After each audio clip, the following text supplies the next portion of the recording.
Le monde a retenu son souffle. Ce fut une révolution silencieuse, non pas d'armée, mais d'algorithme. Un simple geste, presque anodin, a mis fin à des millénaires d'habitudes. Ce jour-là, le 22 octobre 2025, la dernière pièce physique fut dépensée. Le dernier billet changea de main sans fanfare, sans défilé. Juste un bip discret dans une boulangerie encore tiède de l'aube. Une femme tapota son téléphone et le bip résonna comme un point final. C'était la fin d'une ère, inscrite non pas sur de la pierre, mais dans le code.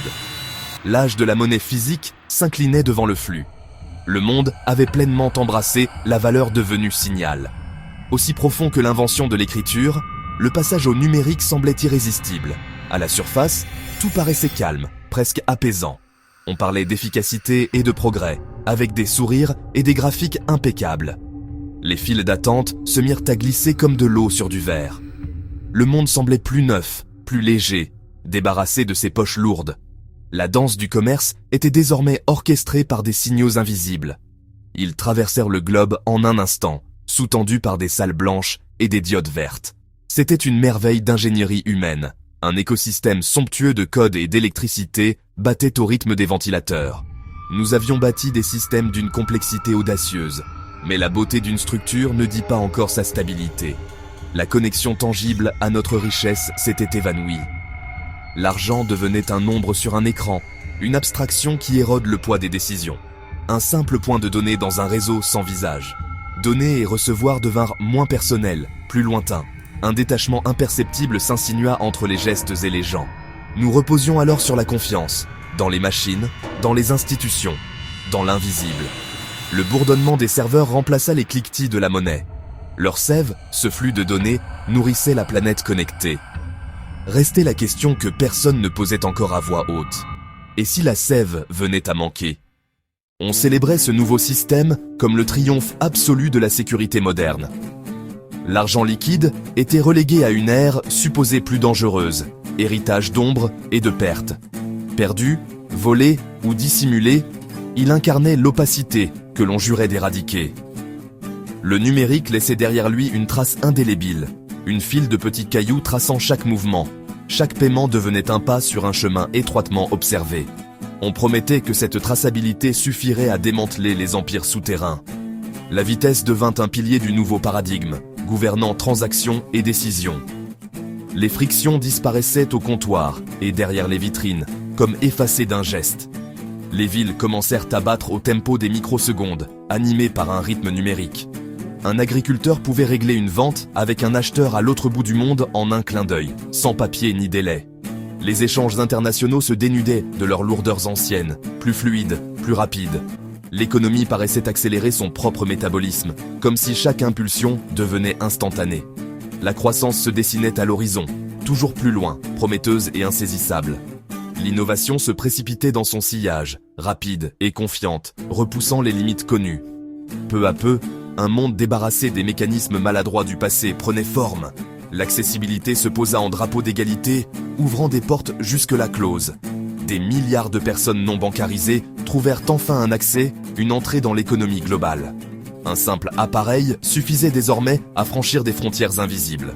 Fini les queues au guichet, la paperasse entassée sur les comptoirs. La finance se résumait à une application, à portée de pouce, instantanée. La promesse dépassait le simple paiement. Elle dessinait un mode de vie plus fluide et désencombré. Les budgets étaient suivis, l'épargne automatisée, les reçus classés sans effort apparent. La charge mentale s'allégeait, semblable à un sac que l'on pose enfin après un long voyage. Le temps ainsi libéré se rêvait en moments plus significatifs, prêts à être investis autrement. La promesse dépassait la simple méthode de paiement. Elle se faisait récit d'efficacité et de liberté. On célébrait une technologie au service d'une humanité affranchie, prétendument universelle. Le futur rêvé était celui où la technologie améliorerait chaque vie, partout. À chaque avantage répond une ombre. La transparence contre le crime ouvrait la porte à une surveillance tentaculaire. Chaque achat, chaque don, chaque mouvement devenait un trait du portrait intime. Habitudes, croyances, déplacements, associations, tout s'inscrivait, tout se reliait. Entre mains bienveillantes, cela semblait anodin, presque utile. Mais l'histoire murmure que le pouvoir s'use rarement, avec retenue.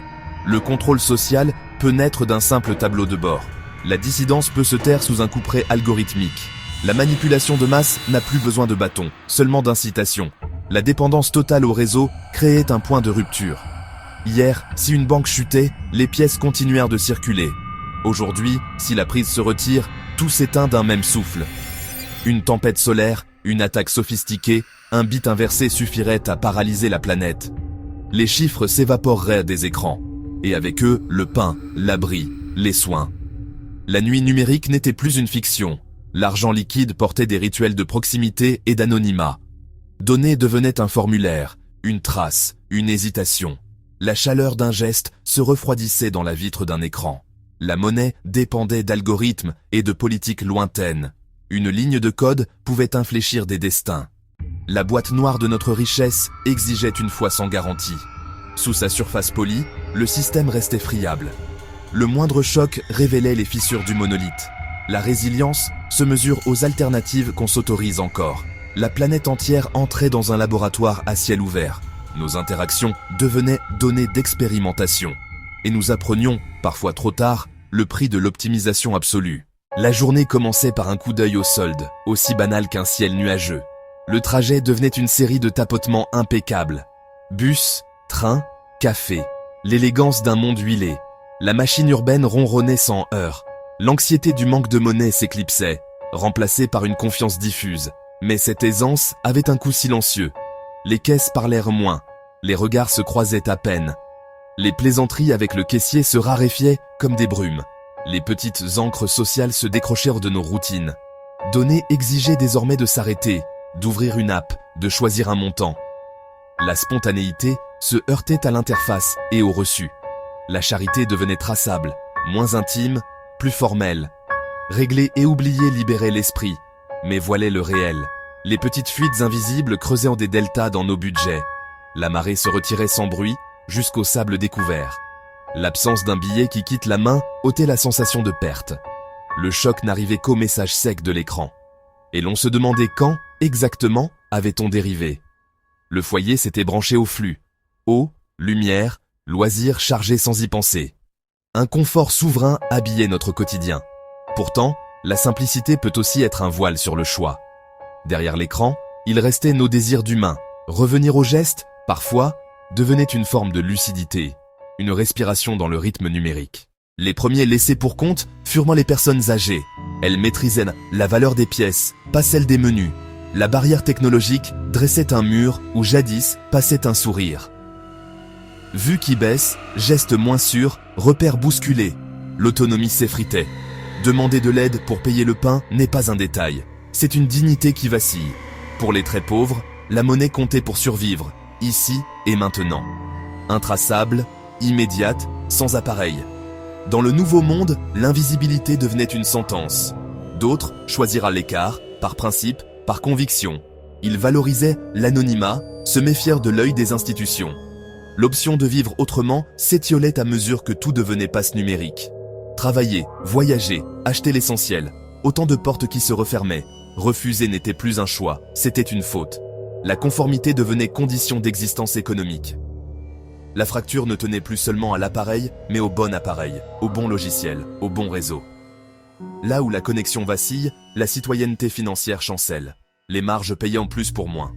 Un système à étages se dessinait, brillant au centre, fissuré au bord. Frais élevés, services indisponibles, accès intermittent.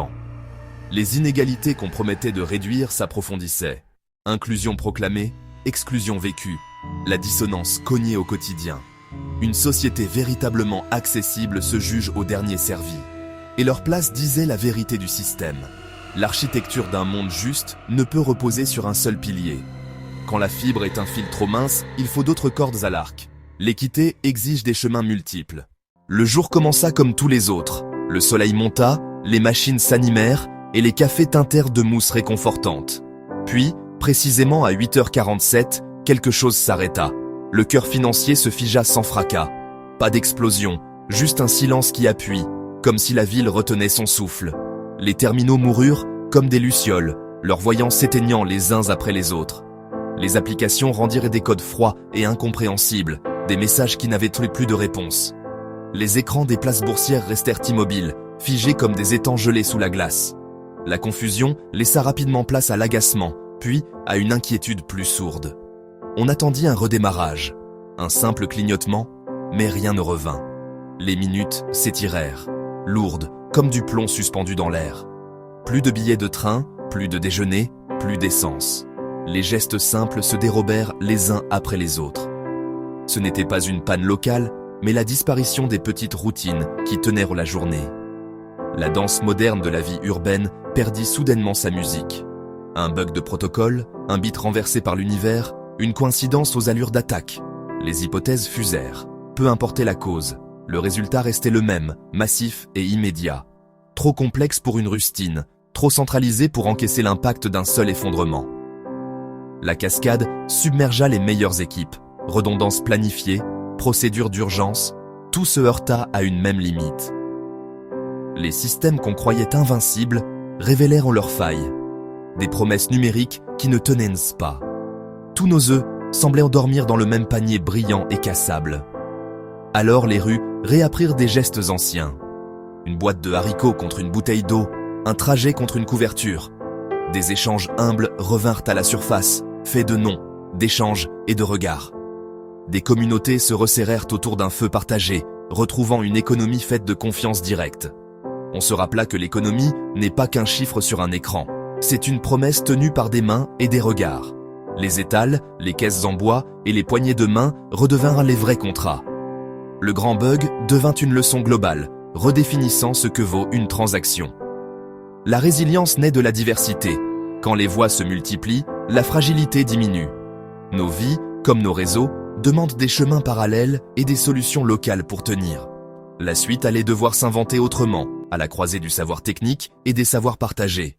Au lendemain de la crise, une idée simple s'imposa. Concevoir un système hybride. Il fallait conserver l'efficacité du numérique tout en rétablissant une voie opérationnelle hors ligne. Ce n'était pas un recul, mais une redondance intelligente, prête à prendre le relais quand il le fallait. On institua des espèces garanties par l'État, un filet de sécurité tangible pour les jours sans courant. Un circuit parallèle fut pensé pour que la vie quotidienne se poursuive lorsque la prise saute. Enfin, l'économie disposa d'un plan B simple et fiable. Vinrent ensuite les garanties des droits fondamentaux. La confidentialité financière devint prioritaire. L'accès aux données fut strictement limité et borné à des finalités claires. La propriété des données revint à celles et ceux qu'elles décrivent. On explora des microtransactions anonymes, un miroir discret des solidarités quotidiennes. Pour les petits dons et les gestes personnels, ces flux préservaient la pudeur retrouvée. La confiance ne vit pas que sous les néons, elle se tisse dans l'intimité des gestes. Des options publiques, gratuites et minimalistes virent le jour, conçues pour la simplicité maximale. Pensées pour les plus vulnérables, elles fonctionnaient sur des appareils très basiques. L'inclusion cessa d'être une injonction et devint une offre concrète. On conçut d'abord pour la main qui tremble et l'œil fatigué, avec une ergonomie bienveillante. Un outil n'est bon que s'il ouvre des portes, pas s'il les verrouille. La dignité se mesure à la facilité d'entrer dans le système. La crise fit naître un besoin de démocratie économique profonde. On multiplia les débats ouverts, la pédagogie partagée et les programmes de littératie financière. Le système devait refléter nos valeurs plurielles, pas seulement l'exigence d'efficacité. Il devint impératif d'empêcher les tours uniques et de multiplier les passerelles entre systèmes. La concurrence servit de garde-fou, tandis que l'État garantissait l'accès universel. Le progrès fut équilibré par la résilience, pas seulement par la vitesse. L'avenir de l'argent se révéla être une conversation sans fin, toujours en mouvement. Entre vitesse et solidité, entre commodité et humanité, les choix restent à recomposer. Notre cap est simple, ne jamais optimiser au point d'oublier l'humain. La grande expérience du tout numérique nous a offert une leçon à la fois simple et exigeante. L'ingénierie peut encadrer nos vies, mais elle ne remplace pas la présence humaine et le poids d'un geste. Nous ne sommes pas des nœuds abstraits, mais des personnes reliées par des regards et des récits. Notre rapport à l'argent est d'abord psychologique, ensuite culturel et profondément social. L'échange se vit comme une conversation, autant qu'une transaction, un rituel entre personnes. C'est par ces micro-échanges que se tisse la confiance et se renforcent les liens communautaires. Reprendre la main commence par des gestes modestes et concrets. Payer un agriculteur en billets ancre la valeur dans le réel et fait sentir la matière du prix. C'est choisir la chaleur d'un regard plutôt que le signal froid d'un écran. Une pièce glissée vaut parfois bien plus qu'un signal reçu sur un appareil. Ce geste porte une gratitude qui se partage sans écran, dans la proximité des corps. La valeur change de texture quand elle passe par la main et le regard. Dans les écoles, on réapprit les chemins de la monnaie, des coquillages et du sel aux pièces et aux lignes de code. On enseigna aussi à peser les compromis. Commodité contre vie privée, efficacité contre résilience. L'éducation devint un lieu où choisir collectivement nos priorités. Il faut former des acteurs responsables plutôt que de simples usagers passifs.